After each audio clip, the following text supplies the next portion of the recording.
Hi everyone, Susan Mallery here doing a Facebook Live. Sorry, I'm laughing because life is just, it's funny here. I'm really excited. I'm going to be talking about When We Found Home. It's backwards again, so okay, we'll see if I can do this. I'm going to be answering questions, so I will do live questions, and I also have some written questions that were submitted earlier. I've gone through them. So if you text or if you type in a question, Janelle's going to text it to me because we have discovered I am incapable of paying attention to you and reading the screen. Only one of you can have my attention, and I choose you, not the typing. So I have my little phone ready.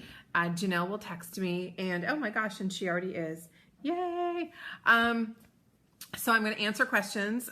Today is the book birthday for When We Found Home. I'm excited, but also, you know, a little nauseous. It's hard having a book out because before it was like, it was me and I was writing it, and now it goes out into the world and there's not a whole lot I can do. It's done. It's there. So the book is out, and so I hope you love it. I think it's really fun. Okay, so questions. Let's start with some questions. Hi. Okay, so how often do characters take you in a different direction? I do a lot of writing, pre-writing. I do a lot of character development, and I have a pretty strong handle on my book before I start writing. So it isn't often, but it does happen, and it always startles me. For example, in When We Found Home, I had normally it's like one person's book. In this case, it's about a family who, it's three people who don't know that they're related until partway through. Well, when the book opens, they've discovered they're half siblings. They share a father and they didn't know. So I had a sense of that. I liked the idea of it. Two of them are adults. One is a child, which I would think it's harder and easier for the child, if that makes sense, because she has less baggage, but she also has less life skills to figure this whole thing out. So anyway, but I will, as you read the book, I really thought it was going to be Delaney's story, and it turns out it's Kelly's. So that was really fun. I enjoyed that. Okay, so we got a question, which is, oh, how do you choose the topic? Oh, and any chance if I'll write a, for those of you who've already read the book, I'm getting a lot of what about Kira, what about Kira, what about Kira. There is a Kira novella. It's funny, when I finished the book last summer, because I'm a year ahead, when I finished the book last summer, I finished it, and I usually send out a big email. I finished the book so everybody knows I'm on schedule. That makes them very, very happy at my publisher's house. But what happened was I finished the book and thought, I need to say what happens to Kira. So I secretly wrote a novella. I didn't tell them. I wrote it, I turned the book in, I got my edits, I did my revisions, and then I called my agent and said, I kind of wrote this novella for Kira. And she was like, oh, thank God, thank God. So anyway, so yes, it'll be out it's a Christmas story. It'll be out this December. Okay. So the question is, how did I choose this topic? How did I decide to write about siblings who don't know each other? And I don't really have an answer for that. I just thought the sibling thing would be really interesting, and I was thinking about doing siblings, and then just this voice in my head said, well, what if they're not siblings? So I had to walk around with that for a while till I could figure out, oh, what if they're not siblings? Okay, so how much research do I usually have to do? It depends on the topic. I tend to write family-based books or couple-based books, and I'm going to turn off my sound because I'm getting the impression that's going to start to bother you guys. So I will just check my phone regularly. So it depends. For example, in this book, they own a Dean and DeLuca-like food company, and I had to do some research on how you do the packaging, how you put gift baskets together that they sell, how they do their food. So I do that kind of research. If they go out to a restaurant that's local, I feel obligated. You know, my husband and I need to go there and eat at the restaurant to make sure it's okay. So I do that kind of research as well. If there's things I don't know, I look them up. The internet is amazing. I love the internet. So I'll look up locations. I'll look up, different, depending on what they're doing.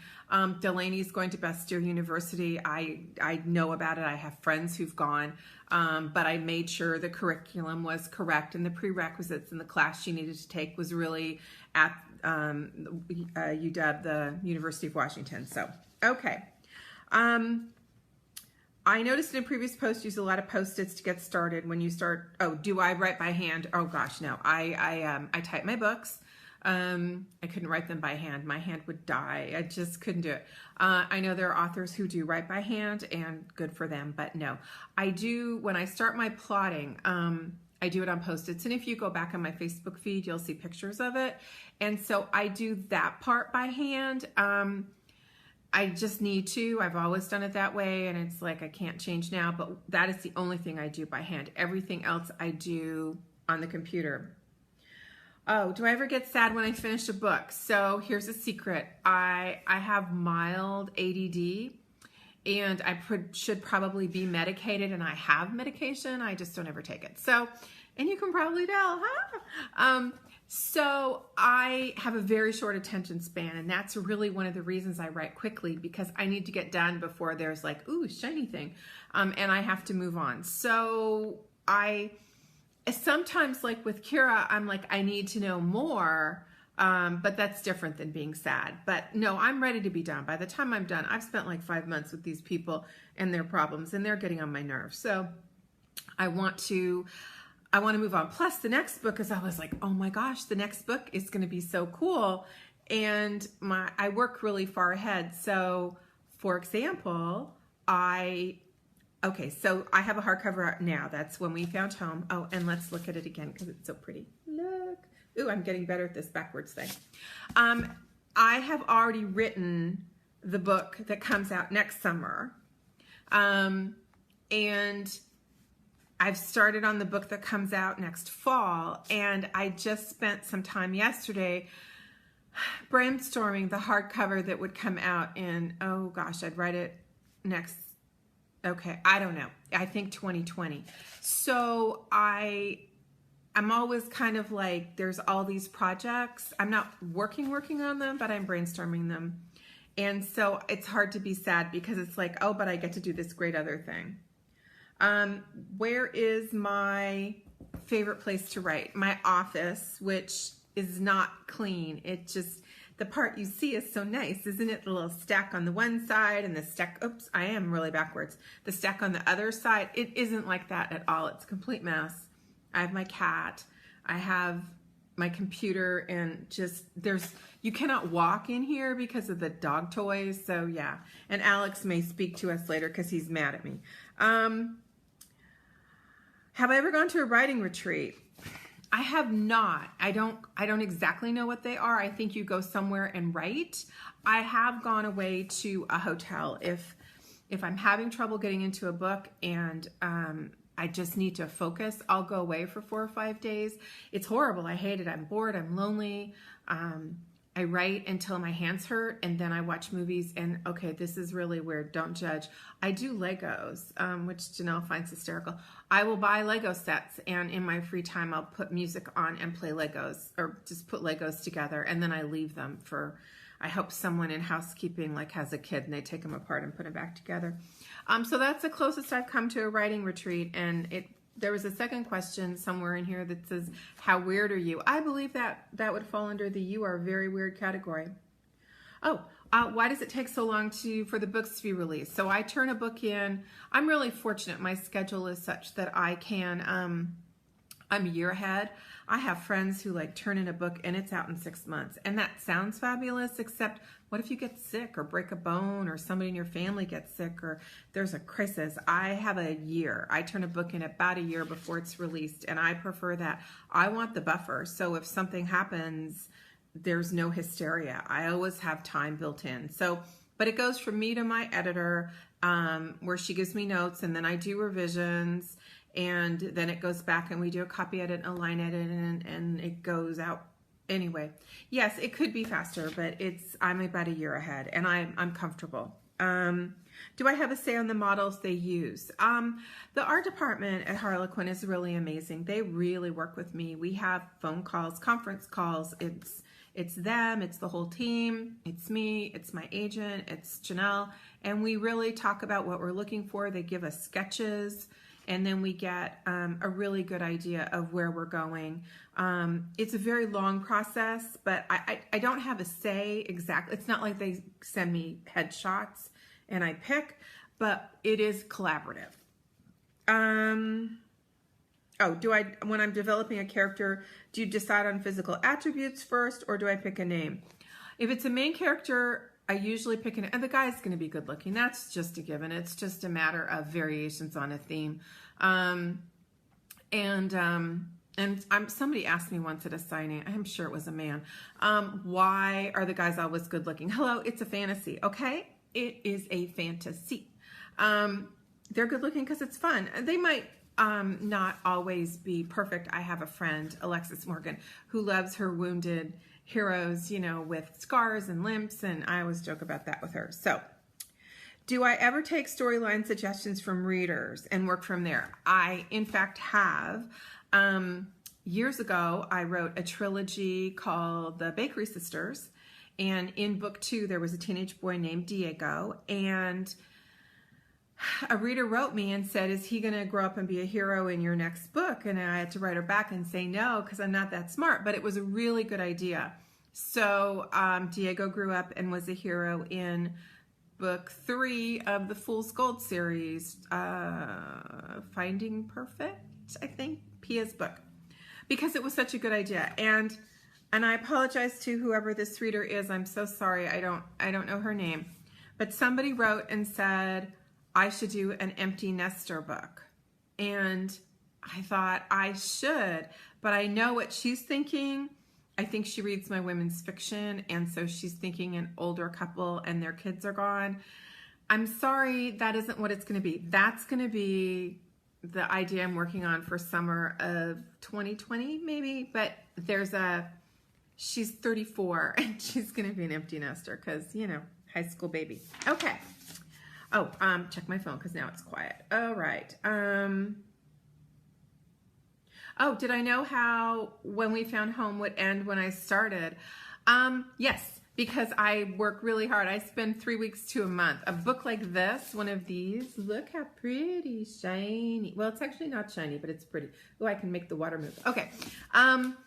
I did know because I do tons of writing. I do not want to get to page 300 and think, well, this is all messed up and I have to start over. So I do I pre-write a book, depending on the book it is. The books are anywhere from like 90,000. This is almost 120,000. See, it's really thick. 120,000 words. So when I plot my book, my plotting for When We Found Home was about 20,000 words by the time I got the plot all together, which is like almost 15% of the length of the book itself. So I'm very clear. I solve all my problems as I can in advance. In fact, the book that I'm just starting, I got partway through, I do a breakdown and then I plot. And I called Janelle and said, I have no story. And we literally were on the phone on and off for 2 days as I had to break the whole book apart and figure it all out because I didn't have the right journey for the heroine. And I do now. So that's exciting. Okay. Your story, okay. Oh, how do you convey emotion you haven't felt personally? That's an interesting one, and I can't answer that. Here's what I can tell you. When I was like 7 or 8, I was playing Barbies with a girlfriend, and I remember we were sitting on the floor, and we each had a Barbie, and I'm like, okay, and we had to change one of the names because it wasn't going to be Barbie 1, Barbie 2. And I set up a situation, and I said, okay, and I said something, and she just looked at me, and I said, say what comes next. And she's like, well, I don't know what comes next. You say it. It's like, well, I'm not doing both parts because that's not fun for me. You have to say, and she's like, well, I don't know. It's like, how can you not know what comes next? You just say what comes next. So I think that was the first time. I didn't know at the time, but I mean, I think that's my first you're a writer clue. I think it's the same with emotion. If I create the characters know when they're real. When I'm working, when I'm starting, I write in their point of view until I feel them. I know that they're alive. And if I've done my job right, then once I've created their backstory and I know them and I can feel them, then I set them loose in the situation and they do what they're going to do. But I don't make them feel anything. They feel what they feel, and it's up to them to feel what they feel. I don't know if that answers your question or if that just sounds insane, but that's really what happens. So in the moment, I don't have to have lived it because I'm living it through them. And so I feel what they feel. There is a reason I don't read or write horror or anything gross, because I don't think I could live it. I mean, I don't want to live it. So one of the hardest things was The Girls of Mischief Bay. A character dies, and it's a significant character, and I don't do that very much, and it was hard for me. And if you go back and reread the book, there's no funeral because I couldn't write it. I probably should have put the funeral in, but I didn't want to cry that much, so I confess I didn't. All right, let's get some live questions. Oh, thank you, Jamie, for saying it's your favorite book. Yay! Oh, is there ever a book you couldn't finish? No. My editor would fly and slap me. She would fly to my house and slap me upside the head if I didn't turn a book in. No, because this is real. I mean, this is how I make my living. And while it's artistic and fun and amazing, my book is expected, and my publisher is waiting to do its thing, and the bookstores are waiting, and you're waiting. So not finishing is not an option. The only books that can't be finished are books I'm not contracted for. I tell my plumber's story. It's like if you have one toilet and it's backed up and your plumber shows up, he's like, yeah, I'm not feeling it today. You genuinely don't care. He doesn't have to feel it. He just has to fix the toilet. So that's kind of how I feel about what I do. It's better if I feel it. It's a better, faster, more fun writing day. But nobody cares if I feel it or not. They only care if I do good pages. So I treat this like a job. There is another question. What is the hardest book I've ever written and why? And there is a book I haven't finished. I've had this idea. I looked it up, 2006. I've been trying to write this book called Finding Billy Wade. And I have not. Part of it is I haven't had time to go back to it. But I've made like 3 runs at this book, and I can't seem to get it going, and it's oddly structured. So I have not been comfortable just writing a synopsis and getting it under deadline, in which case I would finish it because I'd have to. But the way it's going to be structured is weird. So that is one I have walked away from, but I can't let go. So I've got a couple weeks later this year. I'm hoping to get back to it. And we'll see what happens. I've written so many books. Have you forgotten about them? Oh, yes. There are books I'm like, I don't know. It's interesting because there are things I forget, and then I read like the blurb. I'm like, oh, yeah. And then it sort of comes back to me. Last year at the reader event, we did a game where everybody had an index card, and it had a picture of the cover and a blurb, and so you could ask me a question. You would tell me about it or tell me the title, and I had to tell you something about it. And if I couldn't, you got a prize. And a lot of prizes were given out that very day, so that was fun. Okay, what are my summer plans? I'm going to be working. Yeah, pretty much. I'll be working all summer. Seattle's beautiful in the summer, so we stay home. We'll travel from the fall through, well, not like all that time, but we tend to book our trips fall through spring. Okay, so how do we come up with a title when we found home? Well, we did not. It was sometimes titles are really hard. First of all, you have to make sure nobody has had that title in a long time, and you don't want, like, I've had a lot of sister titles, which is sad because they're very appropriate, but I can't have 57 of them in a row because then you won't know, have I read this? Is it just a new cover? So we went through multiple iterations of not only title, but font, and don't get me started on the font. But we do follow all that information. Oh God, here's a funny. Will you ever write any more chic books? They were great fun. And what was really fun was I had promised a reader years and years ago I would write about the stepdaughter of Prince Malik, who then became King Malik. So I just had guilt because it's like, don't promise this stuff, but I had guilt. So I brought her into Happily Inc. She's in not quite, she's in the Second Chance Girl. I think we meet her. And then she's coming, she falls in love and she gets married, and she has a Christmas book. That's it. Thank you. Janelle's correcting me because she loves me. A Very Merry Princess, which is an ebook, and that's her story. And then she's going to be getting married in the second book this year, Not Quite Over You, the second Happily Inc. book. So yes, I try very, very hard to keep my promises.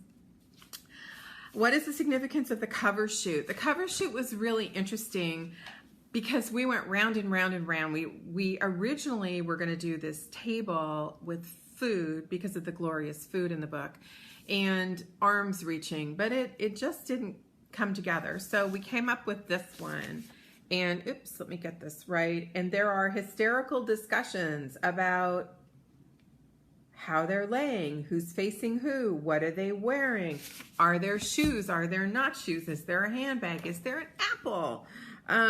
So it's a whole art form, and I am horrible. I'm sure they just like cringe before our calls because I don't know how to do it, but I'm very clear on telling them what I don't like. So it all came together. Oh, we had a water discussion. Let's all look at the water. It's beautiful. Oops, I can't do this backwards. It's beautiful, right? There was like 14 pictures of water. Oh, it's hard. We want it to be perfect for you guys. Okay. What was the most difficult part of writing When We Found Home, and what was the easiest part? The easiest part was physically writing the book. Once I got it together, it was really easy to do. Plotting it was complicated in two different ways. Delaney's story did not come together easily at all. I did plot group, and I have a group I plot with, and we spent like an hour, 5 of us, an hour and a half trying to get Delaney's story together. And it didn't actually ever work. So when I came home and I started writing the book, I basically spent like a week figuring out her story. And the other thing that was challenging about plotting this book was Kira, the 12-year-old. She does not have a point of view in the story. We have both love interests. We have Delaney and Malcolm, and then Callie and Sandy. I suddenly can't say his name.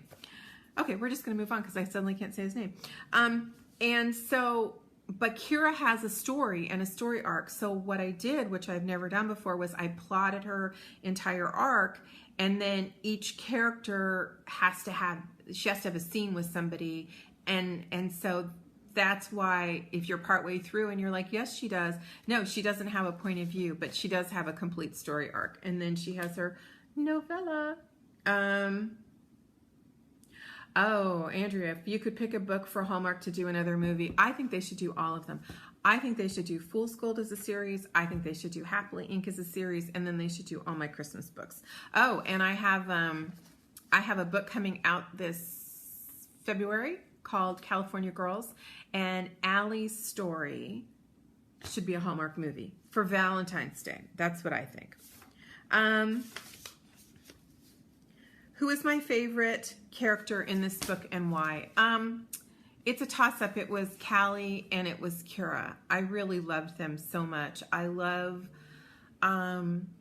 It was really interesting doing research on Callie and her situation. It's not anything I knew anything about. I have not been arrested or been to prison. And so that was an interesting thing to do research about. The rules are different in different states. To not ever commit a felony in Oklahoma. They take their felonies very seriously. In fact, I was doing research and I had to keep changing the crime so that she was in prison as long as I wanted her and not like a 15-year mandatory minimum. So no, don't commit a crime anywhere, but especially Oklahoma. They're a tough state. So So that was really interesting to do, and I loved her. I loved her journey. I loved her combination of defeat and hope.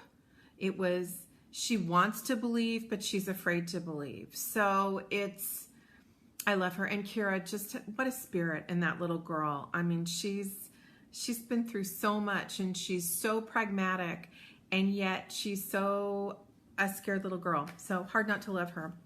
All right, I'm going to tell you when we found home. There we go. Yay. You can get signed copies at Target. I signed 8,000 copies. They're spread across the country. They will not be in every Target store, but the stores that get them are going to probably get, I'm guessing 6 or 8 or 10, but no more than that. There is a list of independent booksellers who have signed copies, and if you go to, and it's going to be listed in the comments, and in this morning's chat, it's also listed in the comments. The first 10 or so people who come in get a free gift, a gift with purchase, the Alex and Annie bracelet I showed this morning. And the last place is Barnes & Noble. They have signed copies. I'm pretty sure it's online. Sorry, I have to answer this one last question because it's funny. And so they had but they only had a couple hundred, so I don't know how long the Barnes & Noble ones are. So when we found home, and the last funny question is, is there a name I can't use because of how it makes me feel? Yes, I can't use my own name. And then there are names I can't use. I hate the person so much it would make my teeth hurt. Or it's too weird, like a friend's husband. I can't. Ooh, no. Ew, that would just be uncomfortable. There have been times when I wanted to use a name and it had personal significance to me, so it creeped me out. So I wrote with another name, and then at the end I did a global, which can get you into trouble. But I've done that before. In fact, the book I just finished, one of the heroines' names is going to change after I've done the book. Once I've written the book, it's fine. Do what you want. Change the name. I don't care. But while I'm doing it, they have to be what they have to be. And I have written like 3 chapters and stopped and thought, I hate her name or I hate his name. And then I have to go back and change it. And sometimes changing the name changes who they are. So see, weirdness everywhere. All right, everyone. Thank you so much for spending time with me today. I appreciate it. I hope you have a fabulous summer, fabulous week. When we found home, all the places, and always come play with me on Facebook because it's really fun. We have a good time, and I just wish you all the best, and thank you. Bye.